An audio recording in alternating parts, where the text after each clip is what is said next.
Yo voy a hacer una presentación que no va a tener tantos datos como lo que ha presentado Andrea. Creo que eso nos abre pues la cancha para poder entrar a una discusión tal vez un poco más política y de aspectos estratégicos en la región, con énfasis en los países andinos y el triángulo del litio en específico, que es lo que me han pedido, aunque no voy a entrar en tanto detalle en el caso, o en ningún detalle, en el caso chileno, porque la presentación que sigue va a tocar este tema.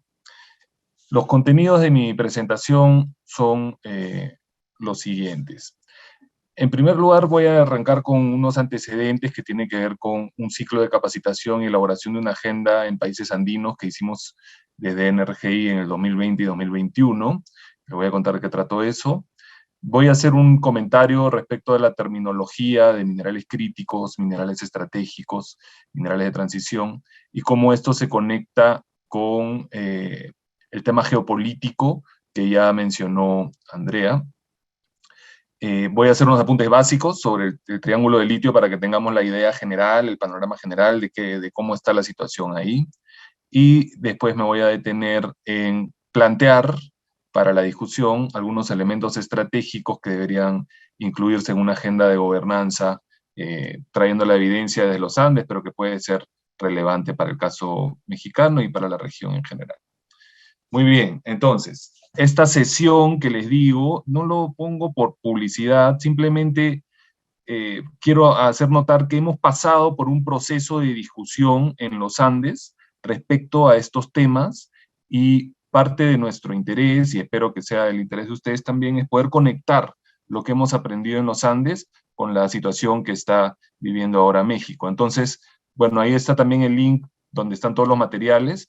Hubo una primera sesión general, digamos, luego hemos entrado, luego discutimos temas de la agenda de gobernanza en tiempos de la pandemia, vimos aspectos más específicos de la transparencia en aspectos ambientales y sociales en la cadena de suministro.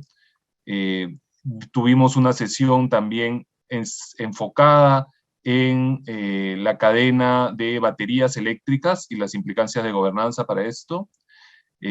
También entramos a discutir dentro de esta discusión de minerales para la transición el tema del cobre en Perú.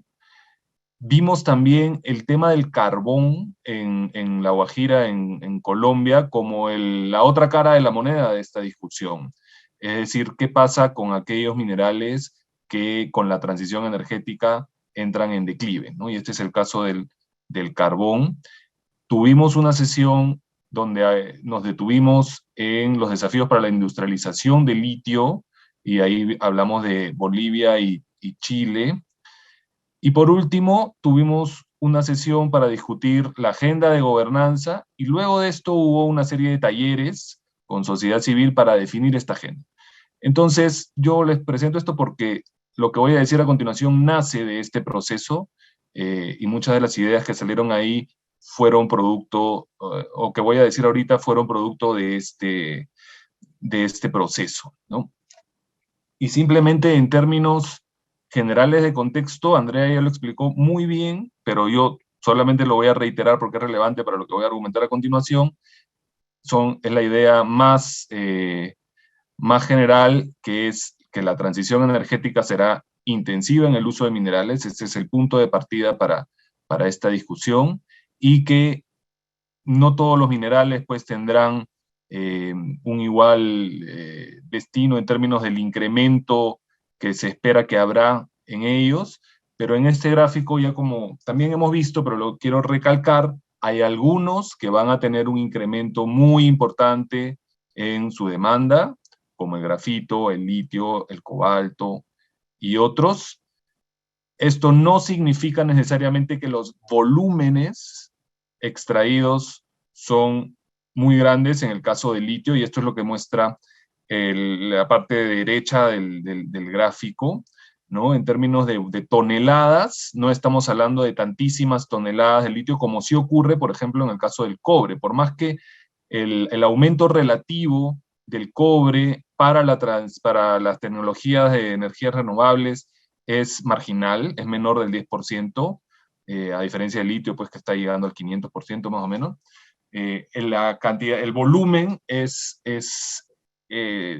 bastante diferenciado entre estos dos minerales, y esto es relevante para el argumento que voy a hacer a continuación también, entonces quería que lo tengan en mente, ¿no? Bien.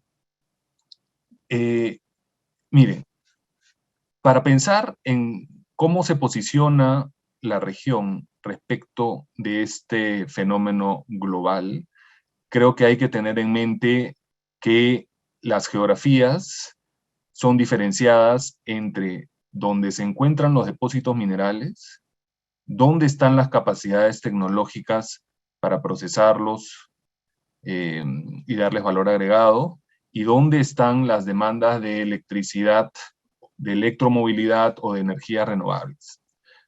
Y esto también varía entre los países de la región, ¿no? Y posiblemente el caso mexicano sea un poco diferente a, por ejemplo, el caso boliviano, en el sentido de que por la industria automotriz y la cercanía de grandes mercados que hay aquí en México, puede haber una situación diferente en la cual puede haber un uso doméstico más importante del litio que en comparación con otros países.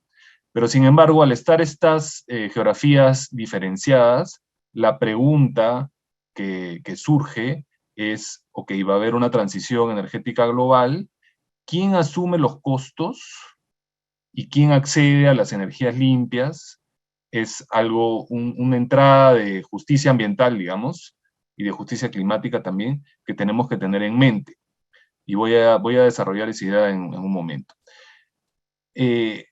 Otra cuestión es que, como ya se ha mencionado, el rol destacado de China en este momento en las cadenas de suministro que tienen que ver con los minerales de transición, incluyendo el litio, es destacado, y esto ha generado alarmas y respuestas desde países como Estados Unidos y los países de la Unión Europea, que han empezado a tomar algunas medidas para asegurar estas cadenas de suministro y no verse pues, perjudicados por el rol destacado de China. Y este rol destacado de China no es producto de la casualidad, es producto de una planificación de muy largo plazo que ha habido en China y de inversiones muy importantes en tecnología y en adquisición de minas y toda una infraestructura para esto, incluyendo inversiones en tierras raras y en el procesamiento de tierras raras que tienen un alto componente radioactivo. Ya. Y esto se da, esta tensión geopolítica, se da por lo que ya se explicó, que algunas cadenas de suministro dependen de un número reducido de países. Y es en ese sentido que en mucha de la literatura y en los documentos de política aparece esta terminología de los minerales críticos, ¿no? Que es crítico asegurar la oferta de ciertos minerales que tienen además problemas en su cadena de suministro. Y estos problemas en las cadenas de suministro tienen que ver en gran medida con problemas de gobernanza, con conflictos, con impactos ambientales, con impactos sociales, etc. Entonces, puede haber vinculado con esto una narrativa extractiva o extractivista, si quieren, vinculada a países del norte que necesitan asegurar el suministro de este tipo de minerales y tienen que ver cómo aseguran pues, su acceso en lugares que tienen problemas de gobernanza. Entonces hay una especie de dimensión colonial en este asunto. Y hay otra forma de verlo, que es la perspectiva de los países productores, donde los minerales, sin ser críticos en este sentido, es decir, que tienen la oferta concentrada en pocos lugares, son también muy importantes para la transición energética, como es el caso del cobre, pero también desde la perspectiva de los países productores, un mineral como el litio puede ser un mineral estratégico en el sentido de que va a tener mucha demanda, que los precios van a estar al alza y de que puede servir para la transición energética doméstica. Personalmente considero que lo adecuado es hablar de minerales de transición, pero es algo que pongo en el debate porque puede haber algunos ángulos que no estoy tocando en esta disertación y podríamos discutirlo. Muy bien.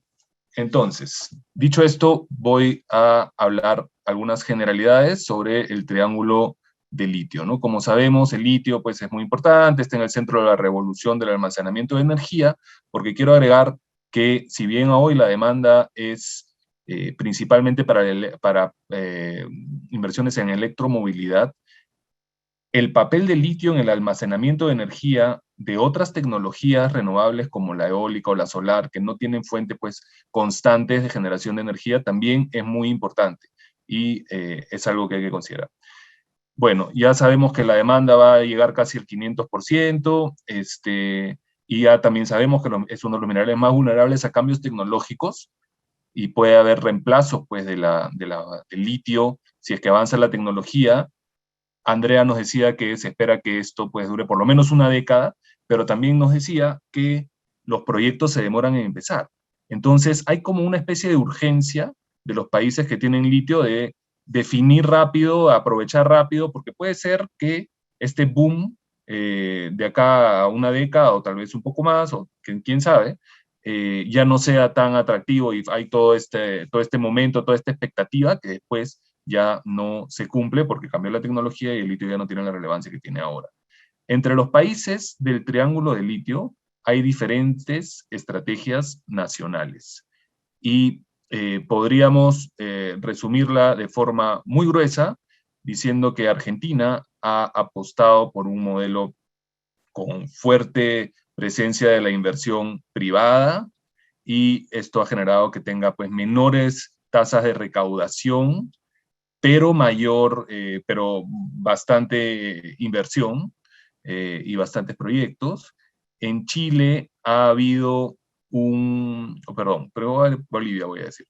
En Bolivia el enfoque ha sido más nacionalista y con un rol más importante del Estado, y voy a hablar de Bolivia en la siguiente diapositiva. Y el caso chileno es como intermedio, porque lo han declarado el litio como estratégico y lo han eh, intentando que el Estado tenga una participación y que haya una posibilidad de realizar encadenamientos con el litio y de que esto salga del sistema clásico de concesión, algo similar a lo que hemos visto en la reforma legal en México recientemente, pero al mismo tiempo, ya explicará esto Telia después, se le ha sacado la vuelta a este mecanismo y han entrado empresas privadas que de facto es como que se hubiera seguido en el mismo régimen. Bien, entonces hay diferentes estrategias nacionales en el mismo triángulo de litio. Creo que en todos los casos comparten los desafíos ambientales vinculados con el agua y con la escasez hídrica que hay, sobre todo en el Salar de Atacama.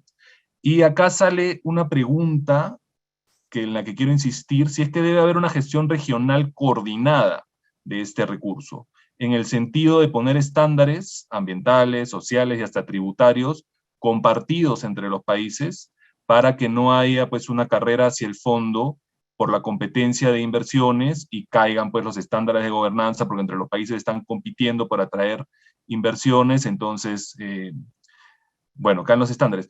Y cuando podría haber una coordinación, una colaboración entre los países para decir, mira, las condiciones para extraer litio acá son estas, ¿no? Pero que sean coordinadas.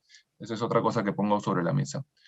Bien, ya vimos con datos mucho más exactos el tema de reservas y recursos. Simplemente quiero señalar que en el caso boliviano hay la mayor cantidad de recursos, pero no hay reservas acreditadas. Entonces no sean las reservas es cuando los recursos se vuelven pues comercialmente viables y en esto Bolivia no ha podido avanzar. Y quiero hacer unos comentarios sobre Bolivia, ¿no? Hay importantes recursos, pero las reservas no están acreditadas.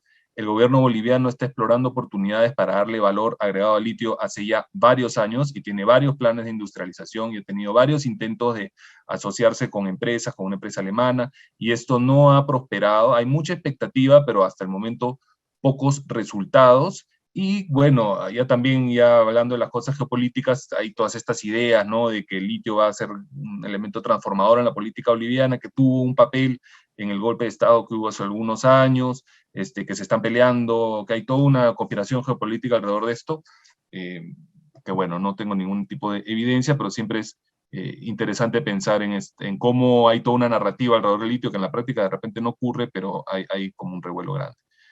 Y bueno, como les decía, todavía no hay producción de litio en Bolivia, sino que los otros países son los que tienen mayor producción. Bien, voy a entrar a la recta final de lo que quiero decir y tiene que ver con las consideraciones para una agenda. Y esto, como les decía, sale del proceso que tuvimos en los Andes. El objetivo principal, en nuestra opinión, es evitar que los Andes sean una zona de sacrificio para una transición energética que ocurre en cualquier otro lugar, ¿no? Y acá hay tres grandes desafíos. ¿Cómo reducir el impacto social y ambiental de la minería? Con énfasis en el tema del agua en este caso. ¿Qué estrategias usar para sacarle máximo provecho económico? Y esto incluye la discusión regional que les estaba diciendo, la posibilidad de una coordinación regional. Y también cómo promover energías renovables en los países andinos, para no ser que nuevamente eh, se proveen pues los recursos, pero la transición y el uso de estos recursos ocurre en cualquier otro lugar. Acá yo quiero hacer un comentario cuando les decía esto de la zona de sacrificio, y que tiene que ver con que a veces nos olvidamos que el cambio ambiental global tiene otros elementos más allá del problema del cambio climático, que es un problema real y muy complicado, etcétera, pero los problemas de biodiversidad, pérdida de biodiversidad, los cambios de uso de la tierra, el uso de agua fresca, el ciclo del fósforo y el nitrógeno, son problemas muy importantes también, y a veces cometemos el error de pensar que el único problema es la reducción de emisiones de gases de efecto invernadero y que, por lo tanto, hay que hacer una transición energética y que esta se puede hacer a cualquier costo. En el nombre de la reducción de emisiones, pues si vamos a depredar pues, el agua de regiones que tienen estrés hídrico, o vamos a tener grandes impactos a comunidades, en el nombre de la transición energética, yo creo que eso es problemático.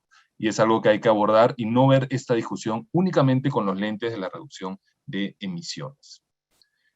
Bien, sin embargo, también hay una oportunidad de utilizar la narrativa verde que viene acompañado con todo este impacto.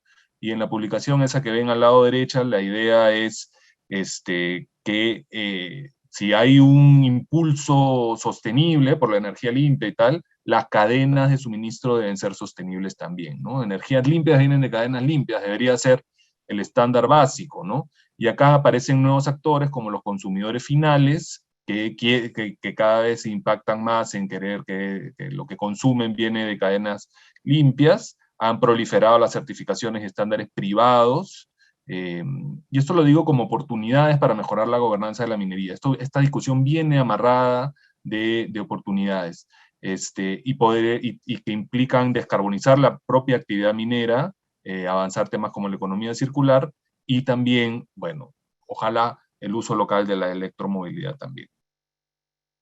Bueno, ¿cómo lograr buenos acuerdos sobre minerales críticos como el litio? Y esta creo que es mi última diapositiva, la penúltima. Acá, como hemos visto, hay, como vimos en los triángulos de litio, la discusión sobre debe ser nacionalizado el recurso, se debe liberalizar, debe considerarse un recurso estratégico. ¿Qué significa cada una de estas cosas? Es algo importante que vamos a discutir entre hoy y mañana, ¿no? Otra cuestión tiene que ver con los marcos tributarios especiales. ¿Debería tener un régimen tributario diferenciado que el resto de los minerales, o debería haber una reforma tributaria generalizada a la minería en este contexto? Luego está la discusión sobre contenido local y encadenamientos productivos, ¿no? ¿Qué posibilidades hay de no solamente extraer litio, sino entrar en la cadena de valor de este, y qué implica esto y en qué países es posible y en qué condiciones es posible? Que nos lleva también a esto que mencioné de la coordinación regional sobre litio, como algo que me parece se debería plantear a nivel de la región, pero bueno, tiene una serie de implicancias que podemos discutir. quiero llamar la atención a las expectativas irreales que puede haber sobre el futuro del litio, de que va a ser, pues, la cantidad de dinero que va a entrar va a ser totalmente astronómica y que va a durar para siempre. Eso no es necesariamente cierto. Y insistir en que frente a las tensiones geopolíticas que hemos visto de países como Estados Unidos, China, y que incluye también a la Unión Europea, ¿cuál debe ser la estrategia de los países, bueno, acá puse andinos, pero me refiero a los latinoamericanos en general, o los productores de litio, para hacer frente a esta situación? Bien, esa fue mi presentación. Muchas gracias.